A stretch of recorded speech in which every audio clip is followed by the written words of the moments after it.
اللہ تعالی نہایت ہی عظیم ہستی ہے۔ اس نے ہر چیز اپنے کلام کے وسیلے سے خلق فرمائی۔ جب ہم زمین و آسمان پر نگاہ ڈالتے ہیں تو ہم خالق کائنات رب العالمین کی حمد کرتے ہیں جو رحمان و رحیم ہے۔ اللہ تعالیٰ کی پیدا کی ہوئی ہر ایک چیز اچھی تھی۔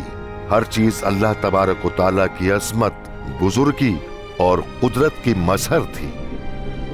اللہ تعالیٰ نے مختلف اقسام کے پودے اور حیوانات پیدا کیے۔ چنانچہ خالق کائنات نے زمین کی خاک سے دنیا میں سب سے پہلے انسان کا پتلا بنا کر اس میں روح پھونکی اور یوں وہ جیتی جان ہو گیا۔ اس پہلے انسان کا نام آدم تھا۔ پھر خالق کائنات نے حضرت آدم پر گہری نیند بھیجی اور ان کی پسلیوں میں سے ایک نکال کر اس سے بی بی حوا بنائی۔ اللہ تعالیٰ نے حضرت آدم اور بی بی حوا کو اپنی شبیہ پر پیدا کیا اور ان کو ایک خوبصورت باغ عدن میں رکھا تاکہ وہ اللہ تعالیٰ کی قربت میں مسرت اور شادمانی سے رہیں۔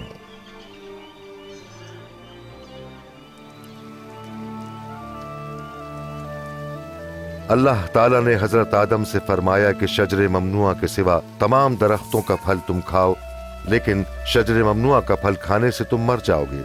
شیطان نے بی بی حوا کو وہ پھل کھانے پر اکسایا، یوں انہوں نے وہ پھل توڑا اور کھا لیا۔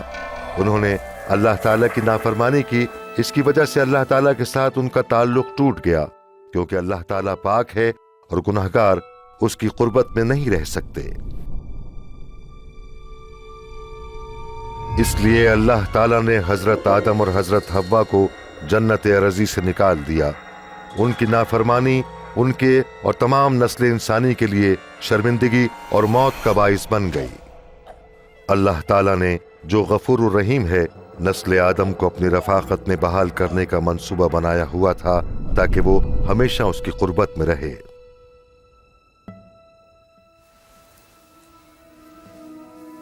اللہ تعالیٰ اپنے کلام میں بنی نوع انسان کے گناہوں کی معافی اور اپنے ساتھ اس کی رفاقت کی بحالی کے منصوبے کو ظاہر کرتے ہیں۔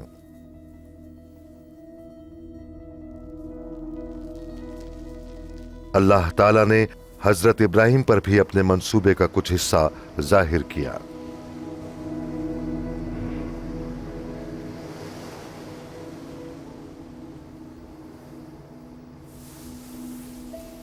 حضرت ابراہیم اللہ تعالیٰ پر ایمان لائے اور اس کی عبادت کرتے رہے۔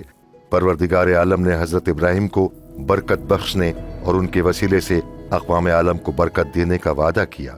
اللہ تعالیٰ نے یہ بھی وعدہ کیا کہ میں تمہاری نسل کو خاک کے ذروں اور آسمان کے ستاروں کی مانند بڑھاؤں گا۔ حضرت ابراہیم نے اللہ تعالیٰ پر بھروسہ کیا، جس کی وجہ سے اللہ تعالیٰ نے ان کو اپنے نیک بندوں میں شامل کر لیا اور انہیں خلیل اللہ کا لقب عطا فرمایا۔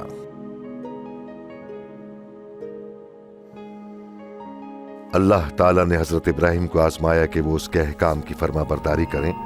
اللہ تعالیٰ نے آپ سے فرمایا کہ اپنے عزیز فرزند کو میری راہ میں قربان کر دو۔ حضرت ابراہیم جانتے تھے کہ اسی بیٹے سے میری نسل چلے گی، تو بھی انہوں نے خداوند کریم پر بھروسہ کرتے ہوئے اس کی فرما برداری کی۔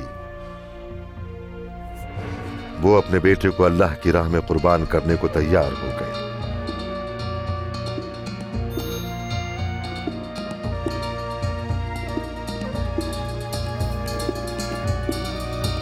حضرت ابراہیم نے چھری اٹھائی تو اللہ تعالیٰ نے فرمایا کہ ابراہیم اپنے بیٹے کو کچھ نہ کہنا، کیونکہ میں جانتا ہوں کہ تم میرا حکم مانتے اور مجھ سے ڈرتے ہو۔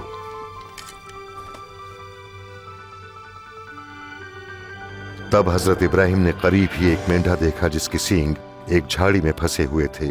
آپ نے اللہ تعالیٰ کی طرف سے مہیا کردہ مینڈھے کو اپنے بیٹے کے بدلے فی سبیل اللہ قربان کر دیا۔ خدائے رحیم و کریم نے حضرت ابراہیم کے بیٹے کے عوض مینڈھا مہیا کر کے انسانوں سے اپنی عظیم محبت کا اظہار کیا، ویسی ہی محبت جیسی ایک باپ اپنی اولاد سے کرتا ہے۔ یہ واقعہ اللہ تعالیٰ کی طرف سے بنی نوع انسان کے گناہوں کے عوض ایک قربانی کے انتظام کو ظاہر کرتا ہے۔ اللہ تعالیٰ نے فرمایا کہ وہ ایک معصوم شخصیت کو بھیجے گا کہ وہ نسل آدم کے گناہوں کے عوض قربان ہو اور ان کا احساس شرمندگی دور کر دے۔ وہ اس عظیم قربانی کے وسیلے سے ایمان لانے والوں کے لیے پروردگار سے رشتہ جوڑ دے تاکہ وہ ہمیشہ کے لیے اس کی قربت میں رہیں۔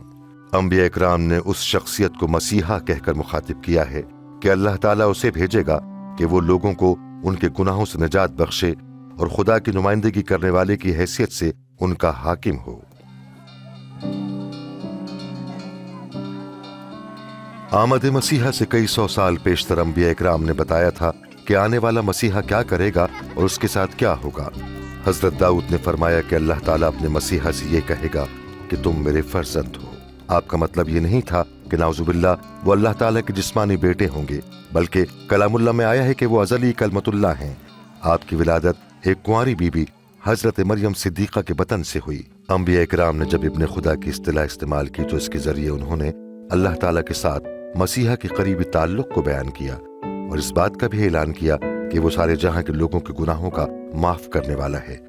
انبیاء اکرام نے اس بات کی بھی پیشن گوئی کی کہ ایک کنواری بی بی امید سے ہوگی اور اس سے ایک بیٹا پیدا ہوگا۔ انبیاء اکرام نے یہ بھی فرمایا کہ مسیحا کی ولادت بیت اللحم میں ہوگی۔ مسیحا یروشلم میں بادشاہ کی حیثیت سے داخل ہوں گے۔ مسیحا کا قریبی رفیق انہیں چاندی کے 30 سکوں کے عوض گرفتار کروا ڈالے گا۔ حضرت داؤد نے فرمایا کہ مسیحا اپنی جان قربان کر دیں گے مگر خدائے قادر مطلق انہیں تیسرے دن پھر سے زندہ کر دے گا۔ حضرت دانیال نے مسیحا کو آدمزاد کہہ کر مخاطب کیا اور فرمایا کہ وہ بادلوں پر سوار ہو کر عرش معلیٰ تک پہنچ جائیں گے جہاں پر اللہ تعالیٰ انہیں سارے جہاں کے لوگوں پر اختیار بخشے گا۔ 2000 برس پہلے ایک ایسی ہی شخصیت اس دنیا میں آئی جس کا اسم مبارک عیسیٰ المسیح تھا، جنہیں یسوع المسیح بھی کہا جاتا ہے۔ جب لوگوں نے ان کے عجیب کام دیکھے تو وہ ایک دوسرے سے سوال کرنے لگے کہ کیا یہی مسیحا ہیں؟ انبیاء اکرام نے جو کچھ آنے والے مسیحا کے متعلق فرمایا تھا کیا وہ سب کچھ ان کی زندگی میں پایا جاتا ہے؟ اس فلم میں یہ دکھایا گیا ہے کہ انجیل شریف کے مطابق حضرت عیسیٰ المسیح کون ہیں اور انہوں نے کیا کیا اور کیا کہا۔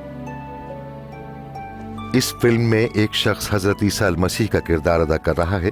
یوں تو ایسا کرنے کے لائق کوئی بھی نہیں، لیکن یہ فلم اس لیے بنائی گئی ہے کہ لوگ مسیحا کی حیات طیبہ کے متعلق جان سکیں اور وہ برکات حاصل کر سکیں جن کا وعدہ پروردگار عالم نے فرمایا ہے۔ اے معزز تھیوفلس، میں ان سب باتوں کو تمہارے لیے ٹھیک ٹھیک اور ترتیب وار لکھتا ہوں جو ہمارے درمیان وقوع پذیر ہیں، تاکہ تمہیں ہر ایک بات سے متعلق معلوم ہو جائے۔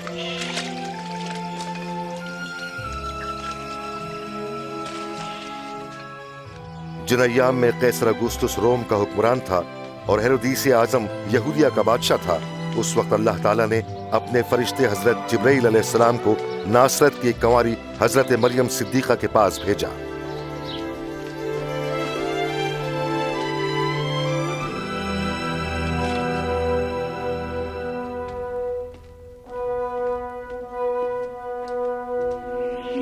اے مریم، خوف نہ کھائیں، اللہ تعالیٰ نے آپ کو چن لیا ہے۔ آپ امید سے ہوں گی اور بیٹے کو جنم دیں گی۔ آپ اس کا نام عیسیٰ المسیح رکھنا۔ یہ کیسے ہو سکتا ہے؟ میں تو کنواری ہوں۔ روح پاک آپ پر نازل ہوگا اور اسی سبب سے وہ مولود مقدس کلمت اللہ کہلائے گا اور اس کی سلطنت کی انتہا نہ ہوگی۔ حضرت مریم اپنے رشتہ دار حضرت الیشبا سے ملنے گئیں جو عمر رسید اور بانجھ تھیں، لیکن اللہ تعالیٰ نے انہیں امید بخشی۔ الیشبا، مریم، میری بہن مریم، آپ تمام عورتوں میں مبارک ہیں۔ آپ سے ہونے والا بچہ بھی مبارک ہے۔ جو ہی میرے کانوں میں آپ کی آواز پڑی، میرے پیٹ میں بچہ خوشی سے اچھل پڑا۔ میری جان اللہ تعالیٰ کی حمد و ثنا کرتی ہے اور میری روح میرے نجات دہندہ خداوند کریم سے خوش ہے۔ اب سے لے کر آنے والی تمام پشتوں کے لوگ مجھے مبارک کہیں گے۔